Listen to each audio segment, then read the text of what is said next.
everyone, and welcome to another video on this channel. And today I'm back with another review. That's right, after many days and nearly a year, I am finally back with another review for you guys. And I'm gonna talk about the PlayStation, or a game on the PlayStation. So back in the early days, the PlayStation was revolutionary. It had 3D graphics, I see the audio quality.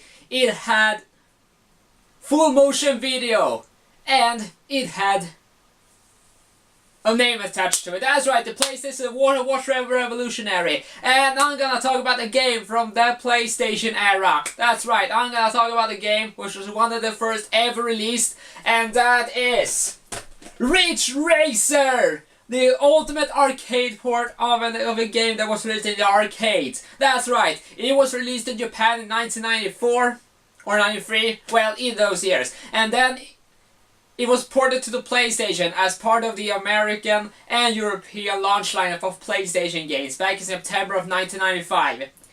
But of course, being that this game was released 24 years ago, this November, holy heck. There's always a debate, does this hold up even to this day, considering it was such a considering it's considered a PlayStation classic? Well, there's only one way to find out, and I'm gonna show you now.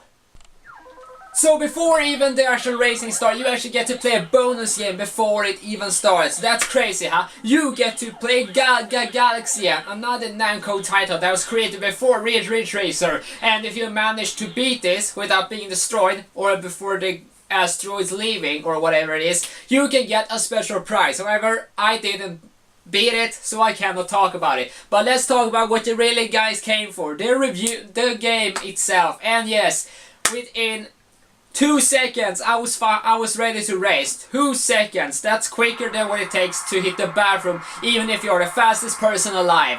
And so 3, 2, 1, and now the race is off. And yes, the controls are pretty basic. You use the X button to boost, and then you can press either of the command buttons to switch from a first person view to a third person view, something that was not present in the arcade version. So it's pretty simple. Hold down the X button to boost, and then the D-pad to move. Yes, this was 1995 or 94, depending on when it was released in Japan, which means there are no support for analog sticks. That's right, you have to use the D-pad. And the controls work simple enough. The only thing you gotta make sure you don't do is that you overshoot. And by that I mean that you try to drift, because it does not really work that well. It is pretty early on, so you can excuse for that. But anyway, aside from all of this speeding, is there anything different you do? Well, the only thing you do, since this is an arcade port, you just race to the end and win. There are 12 competitors behind you right from the start, and since you are in last place, you have to be the champion. You have to prove that you are the #1 racer in the entire world. And how do you do that? By coming in first place, of course. So you have to bypass all the cars, and these races are crazy. You hear crazy music, an announcer that speaks English, and you hear car noises. And so the game becomes this arcade experience that you should not ignore. But there's really no reason to play this game aside from just beating the levels. It's an arcade port. You shouldn't expect to get anything worth it. Well, you can unlock tracks as well as unlock new cars. This game is mainly an arcade, so if you were hoping for a deep story, you won't find it anywhere in this game, and you might as well sell it and go buy Final Fantasy 7 or whatever it is you want to buy. But you know what? This is an arcade racer, and thankfully this game delivers in the arcade department. It is very fun to play.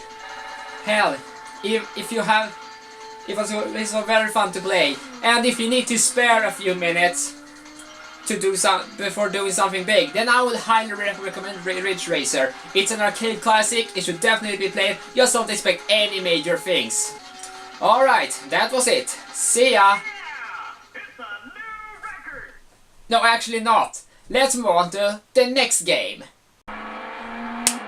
Okay, so the next game we're gonna take a look at, and the last game in this video, is gonna be Destruction Derby for the PlayStation. This was released in October of 1995, and a little fun trivia, was the first ever PlayStation game that was released in Europe before North America and Japan.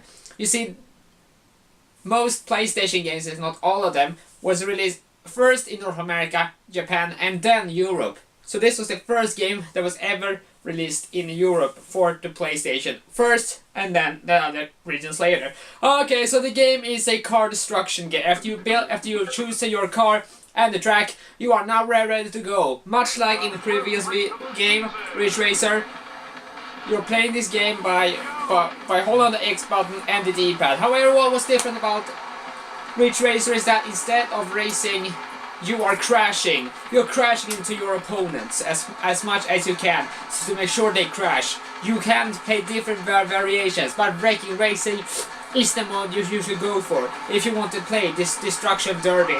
And the Wrecking Racing, it's kind of flawed, because you are racing at a racetrack that goes round and round and round. Not necessarily you have to crash cars, but you just can't crash, you just can't bump into them. No, you gotta crash into them, make them spin around, make them do something that has a significant damage.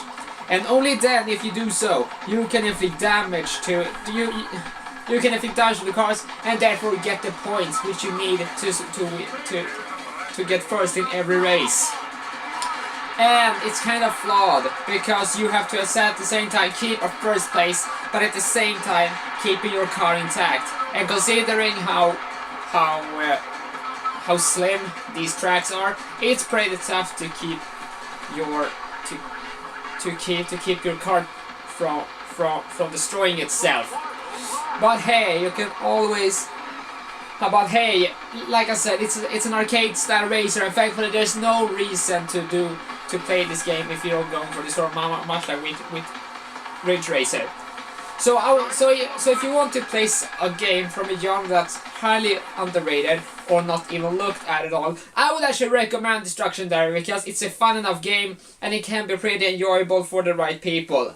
So that was it for this video. Thank you so much for watching. If you want more, consider subscribing, and I'll see you all in the next video. And I promise I will try to get out a new review soon enough. I promise. Alright, with that said, hey there, bye bye.